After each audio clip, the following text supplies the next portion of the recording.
Hola, ¿cómo están? En esta oportunidad les comparto una presentación que hice en la cuarta conferencia virtual de la Red de Estudios de Posibilidades este 20 de enero del 2025. Y la presentación trataba sobre justamente explorar posibilidades respecto del potencial creativo comparando la mente y el universo.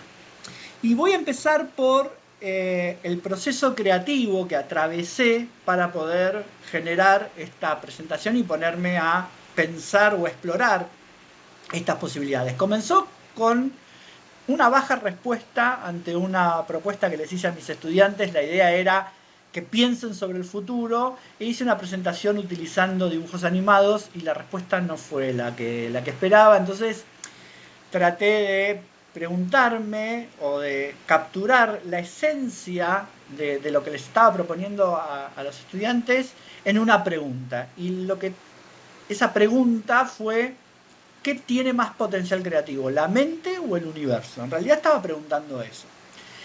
Eso me llevó también a, comparar, lo que estaba haciendo de alguna manera, comparar partículas, combinaciones de partículas en cada caso. Ahora vamos a ver por qué. Y eso me llevó a una crisis existencial, porque, digamos, en realidad estoy comparando peras con manzanas. Entonces, para manejar esa angustia existencial, utilicé distintos tipos de lógica: la lógica de la ambigüedad y la lógica fluida, que ya más adelante voy a explicar. Y exploré diferentes disciplinas para tener distintos ángulos y generar un espacio de posibilidades, no quedarme con una sola visión, con un solo punto de vista. Entonces, analicé o exploré las posibilidades desde el punto de vista metafísico, matemático, estadístico, físico y demás, algunas de las cuales explico acá y otras no. Exploré también esas diferentes posibilidades de una forma transdisciplinaria, o sea, considerando todas las disciplinas y yendo más allá del aporte que hace cada una de las disciplinas. Y al final propongo algunas respuestas y preguntas abiertas. Entonces, la propuesta a mis estudiantes fue la siguiente. Basado en los trabajos de Tex Avery, que Tex Avery era un animador y director norteamericano que creó muchos personajes de dibujitos animados, y tenía como una especie de series de La Casa del Mañana, de El Auto del Mañana, La Televisión del Mañana, y también, que es un corto animado, que se llama Tu seguridad es primero, en donde se muestran comunicaciones de videoconferencia, autos que se manejan solo, que vuelan, imágenes que se pueden ver y oler, como si fueran displays flexibles y demás. Bueno, se imaginó una serie de cuestiones en los años 40 y 50 que eran totalmente vistos por la gente imposibles de que se lleven a la realidad. Pero hoy, 70 años después, muchas de las cosas que pensó Tex Avery se plasmaron en la realidad con invenciones e innovaciones tecnológicas, como por ejemplo estos brazos robóticos que no afeitan como se le ocurrió a él en 1949 en La Casa del Mañana, pero cocinan. Entonces la idea es la misma, hay una implementación o una, digamos, traslado a la realidad de una idea que fue producto de la imaginación de una persona hace 70 años. Entonces, la propuesta estaba basada en decir, bueno, si eso pasó con los dibujitos de hace 70 años, ¿qué pasa ahora? ¿Cuáles son los dibujitos de ahora y qué se están imaginando los dibujitos de ahora? Entonces, los creadores de Rick y Morty, tomé como referencia, se están imaginando portales interdimensionales, rupturas del espacio-tiempo, creación de microuniversos, simulación de simuladores y demás. Entonces la pregunta a mis estudiantes fue, bueno, ¿esto es posible? ¿En 70 años vamos a romper la estructura de espacio-tiempo? ¿Tendremos portales interdimensionales? Porque nos parecería una locura que esto fuera posible, de la misma manera que les parecía hace 70 años una locura que haya autos voladores o que haya videoconferencias. Entonces me pareció una pregunta interesante, pero no fue compartida por mis estudiantes. La respuesta no fue la que esperaba. Debe haber sido mi culpa, seguramente. Entonces traté de digamos, tomar esto como inspiración, digo, bueno, ¿cómo repienso la actividad? ¿Cómo puedo hacer para capturar el aspecto más interesante de lo que propuse y reformular la actividad para proponerles de nuevo algo más que les interese más? Entonces, traté de capturar la esencia de lo que estaba proponiendo en una pregunta más interesante y fallé con todo éxito. Ahora vamos a ver por qué. La pregunta fue: ¿qué tiene más potencial creativo, la mente o el universo? A mí me pareció una pregunta súper interesante, pero con algunas cuestiones que luego de reflexionar un rato me como autocritiqué. Entonces dije, la pregunta está mal por donde se la mire, pero dije, como estamos en el marco del estudio de las posibilidades, incluso si la pregunta está formulada, puede llegar a servir como un disparador para generar cosas nuevas. Tratemos de usar la lógica fluida. La comparación es imposible, mente y universo. ¿Cómo comparo la mente y universo? Pero incluso cuando la comparación es imposible, esa imposibilidad puede servir también de inspiración. Esto está en el manifiesto del estudio de las posibilidades. Nosotros estamos comparando peras con manzanas. Comparar la mente con el universo son dos cosas que viven en lugares distintos, conceptos distintos. Pero incluso cuando comparamos peras con manzanas, nosotros podemos usar la lógica de la ambigüedad y mantener esa ambigüedad, aceptando que en definitiva las peras y las manzanas son frutas. Podríamos llegar a encontrar un marco en donde esa comparación podría ser posible. Y en algún momento pensé que incluso ni siquiera tiene sentido responder la pregunta. Pero a partir de eso me propuse, en vez de encontrar una única respuesta, la idea justamente es explorar las diferentes posibles respuestas o formas o posibilidades distintas de responder. Entonces eso fue lo que hice. Pero para hacer eso utilicé diferentes tipos de lógicas, que ahora las voy a explicar. Bueno, la lógica clásica es la lógica teórica, la lógica que usamos que cuando se nos presenta una idea nosotros la juzgamos, una lógica basada en el juicio, la lógica teórica. Sí, no, blanco, negro, mayor, menor, pertenece, no pertenece, alto, bajo, bueno, malo. Entonces se nos presenta una idea y nosotros usamos esa lógica. Lo único que podemos hacer es aceptar o rechazar la idea en función de nuestras creencias, nuestros valores y el razonamiento que hagamos para catalogar si esa idea es una idea que nos parece bien o nos parece mal. Estamos juzgando la idea. Estamos utilizando pensamiento convergente basado en el juicio. Es interesante, es importante, toda la parte del proceso creativo de la parte de convergencia hay que usarlo, pero también hay otras lógicas que podemos usar para el estudio de las posibilidades. Las otras lógicas que podemos usar es la lógica fluida de Water Logic, como la define de Bono en inglés, y esta lógica funciona diferente. No se pregunta qué es esto, si esto está bien o está mal, sino que se pregunta hacia dónde me lleva esta idea. Entonces, cuando a mí alguien me presenta una idea y yo uso la lógica fluida, en vez de decir si esa idea está buena o está mala, o es una buena idea o no, decimos hacia dónde me lleva esa idea. Entonces, eso me permite generar una nueva idea a partir de esa idea. Entonces, lo que estamos tratando de acá es tener un pensamiento divergente basado en la fluidez. Este es el tipo de lógica con el que espero que vean esta presentación. Y después está la lógica de la ambigüedad, desarrollada por Lowe y otros autores, que incluso, no recuerdo en este momento el autor, pero hay todo como una formalización simbólica para trabajar con este tipo de lógica. Y en este caso tenemos dos ideas, y en vez de cuando muchas veces se nos presenta como dicotomía, esta o esta, la lógica de la ambigüedad lo que te dice es y esta. En vez de decir o, decir y. Incluso pueden generar una idea que contenga esas dos ideas o que sea una nueva dicotomía, una dicotomía de mayor nivel en relación cuando las otras dos ideas ocurren al mismo tiempo. Entonces lo que se pregunta es ¿por qué no ambas ideas? Y también es una forma de pensamiento divergente, pero basado en la incertidumbre. Bueno, estos tres tipos de lógica son los tres tipos de lógica que utilicé para hacer la exploración de las posibilidades y que atravesaron todo el proceso creativo. Entonces ahora, basado en la exploración de las distintas disciplinas, voy a hacer como un proceso transdisciplinario que casi me volvió loco todavía más.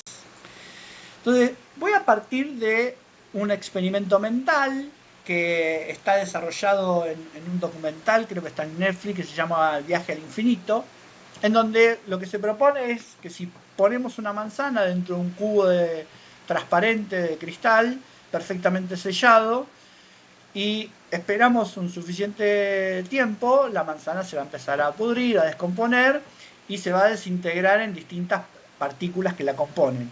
Y esas partículas con el tiempo lo que van a hacer es recombinarse unas con otras y, según el experimento mental, con suficiente tiempo, todas las posibles combinaciones de esas partículas van a poder ocurrir. Y después de un ciclo, después de que se cumpla todas esas combinaciones y que aparezcan todas las cosas que pueden existir adentro de ese cubo cerrado, cuando todas las combinaciones ya hayan ocurrido, la siguiente combinación va a ser otra vez la manzana que teníamos originalmente. Esto es un experimento mental.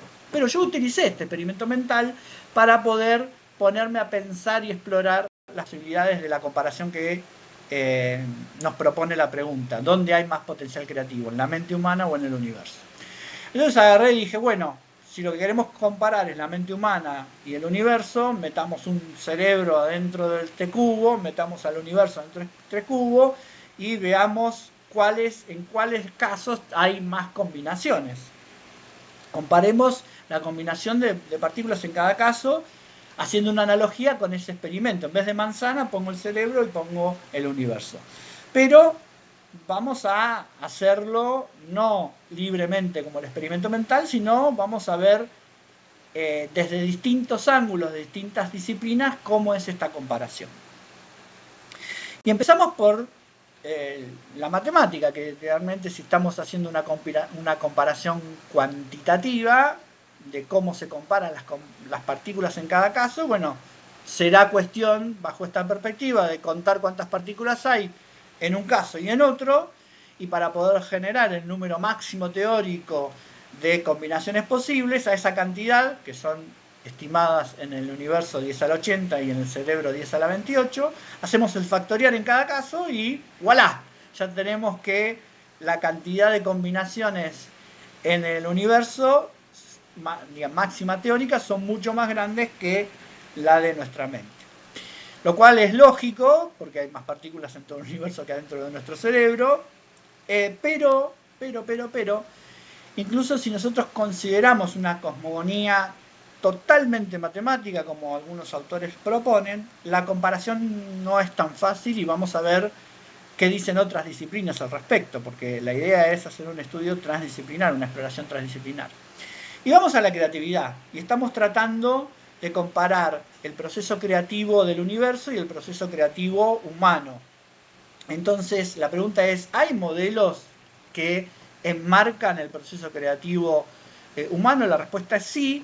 Está el proceso dinámico de la creatividad universal de Corazza, en donde define 4 capas de creatividad: la creatividad cósmica, la creatividad biológica, la creatividad humana, que se llama psicosocial, y la creatividad artificial, que es típicamente la creatividad de la tecnología. Entonces, nosotros podemos valernos de ese modelo para poder modelar la creatividad o entender el proceso creativo y cómo se dan esas combinaciones dentro del universo. Pero, tenemos distintos modelos de universo. Nosotros tenemos el modelo del Big Bang, que se complementa con el modelo de la inflación cósmica. Tenemos el modelo del universo eterno o el universo estacionario, en donde no existe el tiempo. Tenemos distintas características. Estuve viendo algunos divulgadores científicos que son doctores en física y comentaban que los modelos de universos múltiples en realidad no son modelos de universo, sino son características de modelos de universo, así que lo ponemos de esa manera. Y el modelo del universo simulado. Bueno, tendríamos que elegir y ver y explorar en cada caso cómo la creatividad cósmica responde a cada uno de estos modelos. Y después, desde el punto de vista de creatividad, pero centrados en la creatividad humana, tenemos teorías que modelan la creatividad a partir de las combinaciones que están alineadas con este tipo de pensamiento de que se combinan partículas, que es el modelo desarrollado por Campbell y después por Simonton, de la variación ciega y retención selectiva, es decir, la evolución tal como la planteó Darwin, pero en vez de para las especies, para las ideas. Entonces hay un modelo de creatividad que puede ser usado para hablar de combinaciones. Y también hay otro modelo de creatividad muy interesante, que es de Vygotsky, que generalmente Vygotsky es un autor que se lo refiere para el desarrollo del aprendizaje, pero él en sus papers tardíos definió un concepto muy interesante que se llama el ciclo de imaginación, que no es muy conocido, por lo menos hasta donde yo sé, en el mundo de la creatividad, en donde se señala que en ese modelo nuestra imaginación toma elementos separados de la realidad, y es interesante porque nombra dos elementos. Él nombra a la realidad física, entonces toda nuestra realidad física es insumo de nuestra imaginación para generar creatividad, para generar ideas creativas, pero también habla de la fantasía. La fantasía en Vygotsky es entendida como las narrativas, como elementos simbólicos, conceptos e ideas no físicas, que justamente son las dos cosas que nosotros queremos comparar. Por un lado, las manifestaciones físicas del universo, que serían la realidad en términos de Vygotsky, y las ideas imaginarias humanas, que en términos de Vygotsky sería la fantasía humana. Entonces, este modelo del ciclo de la imaginación lo que dice es que nosotros como humanos usamos nuestra imaginación para combinar estos dos elementos y generar o nuevas realidades o nuevas fantasías. Pero hay un tema, en realidad estas teorías que mencionamos consideran a la mente encerradas en cubos perfectamente aislados. Vamos a ver. La respuesta es que no. Desde la física nos ayuda y nos dice, mira, el universo o las concepciones o modelos aceptados del universo, la comunidad científica dice que el modelo es abierto, y obviamente en la mente de los humanos son ambos, mentes y universo, son modelos abiertos. Así que no se puede hacer la comparación siguiendo la estructura del experimento mental, porque el universo y la mente no funcionan como sistemas cerrados. Entonces, como sistemas cerrados teníamos que se daban todas la máxima combinación teórica posible, pero en realidad las partículas del universo están restringidas a las leyes físicas, entonces no necesariamente se pueden dar todas las combinaciones matemáticas posibles en el universo, y además en nuestra mente la combinación de conceptos o ideas están fuera la combinación de partículas generan ideas que están fuera de las leyes físicas. Podemos pensar en viajes en el tiempo, podemos pensar en un montón de cosas que son conceptos o ideas que están fuera de las leyes de la física. Entonces, nosotros lo que queremos comparar son ideas que están fuera de las leyes de la física con manifestaciones del universo que están dentro de las ideas físicas. Entonces, vamos a tener que ayudarnos de alguna otra disciplina para poder hacer esta comparación, y vamos a preguntarle a la filosofía a ver qué tiene para decir. Y la filosofía, en este caso, entiendo como una perspectiva clave en donde nos ayuda un montón, porque ahora ya sacamos al cerebro y al universo de la caja de cristal, de ese cubo de cristal, y nos quedamos sin nada. Entonces, ¿qué dice la filosofía? Bueno, la filosofía identifiqué yo al menos, 3 enfoques interesantes para hablar al respecto. Primero tenemos el dualismo. El dualismo dice, mira, la mente y el universo son cosas diferentes. Como que casi que ni tiene sentido hacer esta comparación, ¿no? Esa primera intención que me agarró a mí. Nosotros voy a hablar por mí, yo tengo tendencia a pensar de forma dualística y después ver y analizarlo, pero dije, estamos comparando peras con manzanas, ¿cómo voy a hacer? Son dos cosas distintas. Bueno, son distintas si aceptamos que estamos bajo la perspectiva del dualismo, en donde está representado por Platón y por uno de mis personajes míticos, filosóficos favoritos, que es el Demiurgo, que es una especie de dios que a partir del caos del cosmos eterno crea nuestra realidad con valiéndose de las ideas que son perfectas, bueno, del mundo de Platón, ¿no? Del otro extremo, del lado del otro extremo, lo tenemos a Tales de Mileto, lo puse como representante, no es que necesariamente hayan desarrollado cada uno de estos conceptos, pero son como representantes, en donde dicen, mira, la mente y el universo son la misma cosa. Y ese es el monismo. Entonces tenés el monismo material, creo que donde ahí suscribía Daniel Dennett, que decía, bueno, la conciencia son un montón de neuronas conectándose entre sí, entonces es el monismo material. Todo es lo mismo y solamente hay una realidad que es física. Y después tenés el monismo intelectual que dice todo lo mismo y la única realidad es conceptual, es intelectual. Pero sería el caso contrario. Este dice que son diferentes, este dice que son los mismos, y el representante está lo de Mileto con su principio Argy, que es el principio donde surgen todas las cosas. Él mencionaba el agua, nosotros podemos tomar o el monismo físico o el monismo intelectual. En realidad, si yo estoy queriendo comparar partículas, estoy hablando de monismo físico.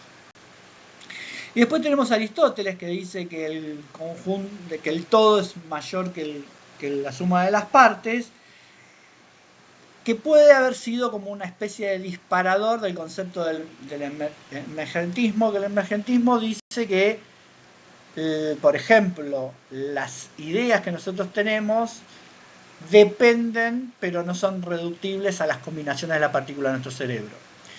O que ciertas manifestaciones físicas que son emergentes y no son reductibles a las combinaciones de la partícula. Por ejemplo, un ejemplo claro es el agua. El agua es húmeda y genera olas. Bueno, las olas y la humedad del agua emergen de las combinaciones de las partículas, pero si yo veo las partículas, si yo agarro una molécula de agua, no me mojo, no veo la humedad y no veo la ola en la molécula o en la combinación de moléculas. La veo como un efecto que emerge de muchas combinaciones, pero no las puedo explicar a partir de esos elementos más primitivos. Y eso es el emergentismo.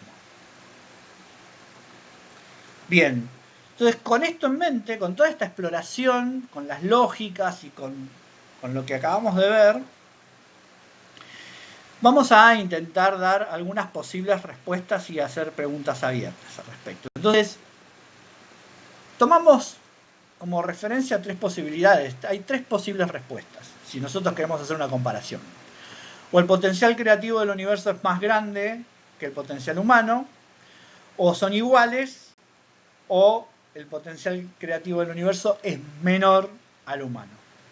Fíjense que estas son respuestas exclusivas. Estoy diciendo, es esta o esta o esta. ¿Está bien? Entonces, si yo doy este tipo de respuestas que son exclusivas o excluyentes, hay un problema, y el problema es que este tipo de respuestas está centrado o enfocado en discutir cuáles son las disciplinas, las teorías y las perspectivas que son correctas. O sea, está basado en la lógica categórica que vimos antes, ¿no? Entonces me tengo que preguntar, ¿cuáles son los modelos del universo que encajan con esta teoría? ¿Cuáles son las perspectivas filosóficas que tengo que usar?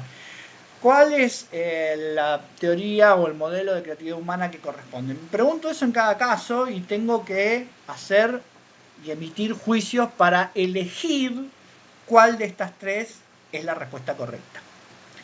Ahora, no es la única manera de responder. Hay otras posibles respuestas. Y eso es usando también la lógica fluida y la lógica de la ambigüedad. Fíjense, si yo reemplazo el O por I, puedo, aceptando que pueden pasar al mismo tiempo o a lo largo del tiempo, estas 3 respuestas que di, cambia la perspectiva, ya no se centra en ver si estamos correctos o equivocados, y aparecen ideas nuevas, aparecen cosas nuevas. Fíjense que si nosotros ordenamos esto en un eje temporal y decimos que primero el potencial creativo del universo era más grande, incluso esto está bien porque cuando los humanos no existíamos esto era total y absolutamente verdadero. Después, con el desarrollo de nuestra capacidad creativa y la tecnología que nos amplió horizontes y nos permitió expandir nuestros sentidos, podríamos decir que estamos empardando, si me permiten, o sea que es igual. Y después, podemos incluso arriesgar a decirnos que existe una posibilidad de que el potencial creativo humano sea mucho mayor al del universo. Entonces, si nosotros vemos esto en una línea de tiempo, aceptamos que las tres ideas estas tres respuestas son correctas, las podemos ver en una línea de tiempo para ordenarlas y para darle coherencia a esa respuesta y pensar que el desarrollo de la creatividad humana es una especie de aceleración del desarrollo del universo, ¿no? Entonces, podemos pensar en un pasado en donde nosotros imitábamos el cosmos, en donde nuestra imaginación estaba basada en nuestra capacidad de percepción natural, las cosas que veíamos, el cielo, estrellas, nubes, el sol, los animales. De hecho, nuestros primeros pensamientos mágicos religiosos estaban basados en las interpretaciones de lo que eran los astros, de esa luna que perseguía el sol, se escondían en las cavernas, o esa luna que se desintegraba y después volvía a renacer. Bueno, todas estas cuestiones dieron pie y empezamos a generar cultura imitando el cosmos, ¿no? Reproduciendo y teniendo un pensamiento mágico que después fue evolucionando a un pensamiento filosófico-científico, donde empezó a haber un desarrollo de tecnologías, y esas tecnologías no solo empezaron a crear, a reproducir el cosmos con materiales procesados, sino que además nos permitieron ser una interfaz para ampliar nuestro mundo y ver lo microscópico y lo macroscópico. Entonces aparecen distintos tipos de tecnologías, como la biotecnología, la inteligencia artificial, la computación cuántica. Acá estamos reproduciendo el cosmos, y una representación interesante de esto que acabo de decir es un artículo que salió publicado en la revista Nature en el 2020, en donde decía que el volumen de plástico creado por el hombre y otros artificios, cemento, grava, ladrillos, etcétera, excedía la biomasa viva del planeta. Entonces es interesante porque de alguna manera apoya al concepto de estamos reproduciendo artificialmente y creando una especie de segunda naturaleza o una naturaleza artificial, ¿no? Y ahora acá está una cuestión más intuitiva o especulativa, en donde aparece, si seguimos con la lógica de lo que venimos, de este desarrollo del potencial creativo humano, la imaginación va a estar basada no solo en el cosmos actual, sino en un cosmos artificial. Estas cuestiones que nosotros vamos creando cada vez son mayores, más profundas. Tenemos una realidad, ya tenemos una realidad virtual, ya tenemos una segunda naturaleza, una naturaleza artificial con todos estos plásticos, ladrillos, la tecnología, las infraestructuras tecnológicas son cada vez más grandes, y nuestra manipulación de la materia, la energía y la biología es cada vez más grande, más profunda, hasta que podría llegar a ser que lleguemos a desarrollar tecnologías para crear un cosmos artificial, y ya tener un pensamiento metafísico y metatecnológico, digamos, ¿no? Bueno, como estoy atravesando la elaboración de la tesis sobre humor, no quise dejar fuera la perspectiva del humor, y tomé como inspiración, a través también de la lógica fluida, un fragmento de un show de George Carlin, en donde habla de salvar al planeta, digamos, haciendo analogías, ironías y usando la ironía en metáforas. Y él dice en una parte, que dice que quizás la única razón por la cual la Tierra nos permite vivir es que quería plástico pero no sabía cómo fabricarlo. Entonces, como nosotros sabemos fabricar el plástico, nos permite vivir en el planeta para que nosotros hagamos plástico. No sabemos por qué querría el plástico la Tierra, pero bueno, decía eso de una manera irónica, estaba hablando de salvar el planeta. Ahora, yo tomé esta idea y otra vez con la lógica fluida dije hacia dónde me lleva. Y quizás se acuerdan de las capas de creatividad definidas por Corazza. La creatividad cósmica, la creatividad biológica, la creatividad humana y la creatividad artificial. De todas ellas, hay una particular que es la nuestra, que tiene cuestiones y que se define en el sentido específico o en sentido estricto. La creatividad cósmica, biológica y artificial son definidas en sentido amplio. ¿Por qué? Porque hay cosas que no tienen. ¿Y cuáles son esas cosas que no tienen? Bueno, no tienen motivación, no tienen voluntad, no tienen autodeterminación, no tienen agencia, no tienen conciencia, ¿no? Todos estos factores son típicamente humanos y por eso en ese modelo de creatividad se define a la creatividad humana desde el punto de vista particular. Entonces, con esto en mente y tomando la idea de George Carlin, dije, quizás la capa humana de creatividad es la única que tiene la motivación necesaria para crear combinaciones que otras capas no pueden crear. Entonces esto también se alinea o apoya a este tipo de respuestas que son las tres respuestas que ocurren al mismo tiempo o que ocurren evolucionando en el tiempo y nos lleva justamente a hacer las creaciones, a crear este cosmos que estaba comentando anteriormente.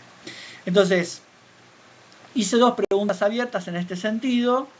Si nosotros pensamos a nuestro universo como la caja más grande, ¿se acuerdan esa expresión que dice pensar fuera de la caja? Entonces, pensar fuera de la caja quiere decir pensar fuera de nuestra profesión, fuera de nuestros hábitos, fuera de nuestras creencias, pero tenemos una caja que es la caja más grande que nos enmarca y que es muy difícil salir de la caja más grande. Por eso pregunto, ¿podemos salir de la caja más grande que es nuestro universo, las cosas que nos rodean? Digo, ¿podemos pensar fuera de la caja más grande? Es una pregunta, creo, interesante, por lo menos a mí me parece interesante. Y la otra pregunta es, ¿podríamos pensar fuera de la caja más grande si nosotros creamos un universo artificial? Algo así como una realidad virtual, donde nosotros pudiéramos vivir en una realidad virtual, pero vivir constantemente en una realidad virtual en donde existan otras leyes físicas, en donde exista una realidad total y absolutamente diferente. Pero no como una simulación, sino a partir de crear una física artificial, una realidad artificial.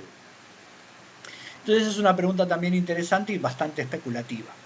Pero que creo que apunta a algo que es muy necesario hoy en día, teniendo en cuenta la evolución de la tecnología y cómo está impactando esa tecnología en nuestras vidas, respecto de que nuestro desarrollo, el desarrollo de la creatividad humana, nos requiere o nos pide o nos exige explorar distintas posibilidades para construir un futuro que vaya más allá de nuestra imaginación, de lo que nos podemos imaginar hoy. Y creo que esta idea, que es con la que trato de cerrar la presentación, es interesante y está alineada a algunas cuestiones que escuché de ciertos divulgadores, algunos filosóficos y otros tecnológicos. La pregunta es si realmente el desarrollo de la filosofía o de las ideas filosóficas o de la perspectiva filosófica con la que estamos tratando de analizar nuestra realidad tecnológica es suficiente o está a la altura o avanza tan rápido para poder justamente definir y decidir nosotros cuál es ese futuro que queremos construir, al que queremos ir, que queremos crear. Entonces dejo esta reflexión final y los invito a seguir explorando las posibilidades. Muchas gracias por su tiempo y atención.